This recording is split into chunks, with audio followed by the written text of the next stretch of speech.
আনাস ইবনে মালিক রাদিয়াল্লাহু আনহু থেকে এই হাদিস বর্ণিত হয়েছে। তিনি বলেছেন, রাসূল কারীম আমার সাথে সবাই বলেন সাল্লাল্লাহু আলাইহি ওয়াসাল্লাম বলেছেন, ইয়াতবাউল মাইয়িতা সালাসা, মৃত ব্যক্তিকে তিনটা জিনিস অনুসরণ করে, অর্থাৎ মানুষ মারা যাওয়ার পরে তার সাথে কবর পর্যন্ত তিনটা জিনিস যায়। একটা হলো তার মাল, ধন সম্পদ, দুই নাম্বার হলো তার আহাল, তার পরিবার পরিজন, আত্মীয় স্বজন, তারপরে তার মাল, তিন নাম্বার হলো তার আমল।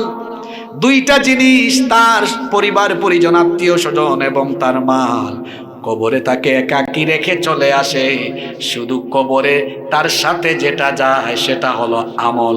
এই আমল যদি দুনিয়ার ভালো হয়, কবরে ফয়সালা ভালো হবে। দুনিয়ার আমল যদি খারাপ হয়, কবরের মধ্যে আটকে যেতে হবে।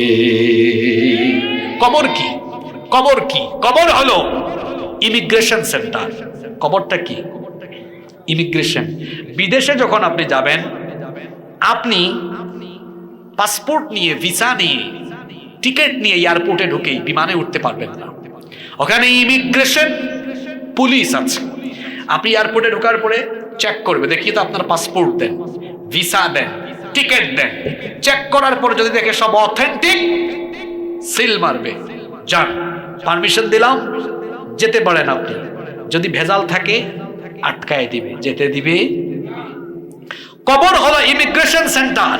সেখানে ইমিগ্রেশন ফেরেশতা আছেন দুইজন। জোরে বলেন কয়জন? মুনকার নাকি?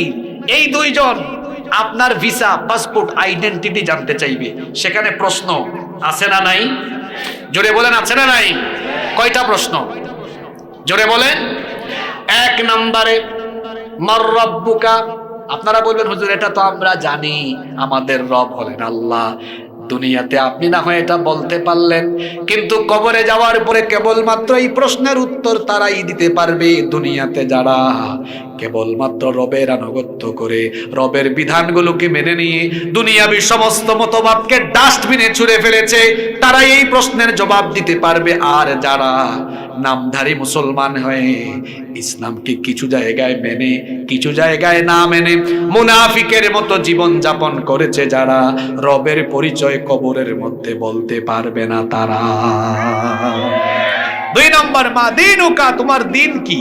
দিন মানে কি? শুধু ধর্ম? নো, দিন মানে হলো জীবন ব্যবস্থা, অর্থাৎ জীবনকে পরিচালনা, বিধি বিধান। এই আমাদের দিন ইসলামের ভিতরে আছে না নাই? ব্যক্তি, পরিবার, সমাজ, রাষ্ট্র, সকল ক্ষেত্র কিভাবে পরিচালনা হবে, ইসলামে সেটা আছে। যারা ইসলামকে শুধু নামাজ, রোজা, হজ, যাকাতের জন্য গ্রহণ করে তার পরিবার, সমাজ, রাষ্ট্রকে মানব রচিত আইনের কাছে সুপর্দ করে দিয়েছে, তারা সেদিন দ্বীনি আল ইসলাম জবাব দিতে পারবে না। কারণ দুনিয়ায় সে এই ইসলামকে সমাজ, রাষ্ট্র পরিচালনার জন্য গ্রহণ করতে পারে না। কথা কি বোঝা যায়? তাহলে আজকে থেকে সিদ্ধান্ত নেন, আমার সমাজ, অর্থনীতি, রাজনীতি সব ইসলামের ভিত্তিতে পরিচালনা। তিন নম্বর কি? মান নবিয়ুকা। অন্য রিওয়ায়াতে এসেছে, আল্লাহর হাবিবকে দেখিয়ে বলা হবে, মা হাযার রাজুলু আল্লাযী বুইসা ফীকুম। তোমার নবীকে, অথবা বলা হবে, উনি কে? তুমি কি চেনো? আমরা কি নবীজিকে কোনোদিন দেখেছি? জোরে বলেন।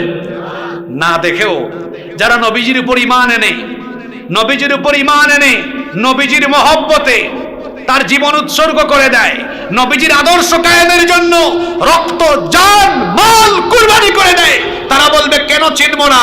ইনি তো হচ্ছেন আমার সেই প্রিয় হাবিব, যার আদর্শ বাস্তবায়নের কাজ করেছি, মুহাম্মাদুর রাসূলুল্লাহ সাল্লাল্লাহু আলাইহি ওয়াসাল্লাম। আর যারা অমুক ভাই, তমুক ভাই, আমার ভাই, তোমার ভাই, এত চিনবে না, কারণ তার সারা জীবন গিয়েছে শয়তানি নেতৃত্বের অনুকরণ করে। বলতে পারবে না। কবরে রাখার সময় আমরা বলি বিসমিল্লাহি, তারপরে কি?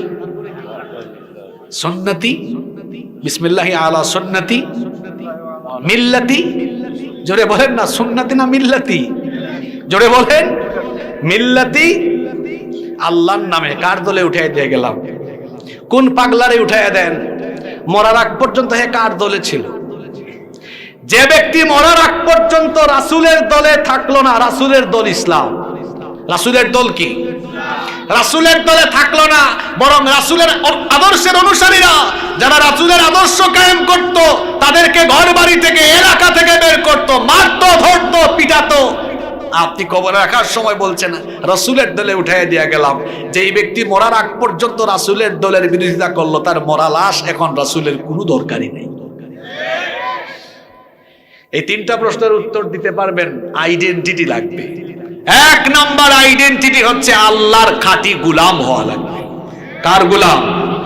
দুই নাম্বার আইডেন্টিটি হলো মানব রচিত সমস্ত মতবাদকে পায়ের তলায় ফেলে দিয়ে ইসলামকে জীবন পরিচালনার বিধান হিসাবে গ্রহণ করতে হবে।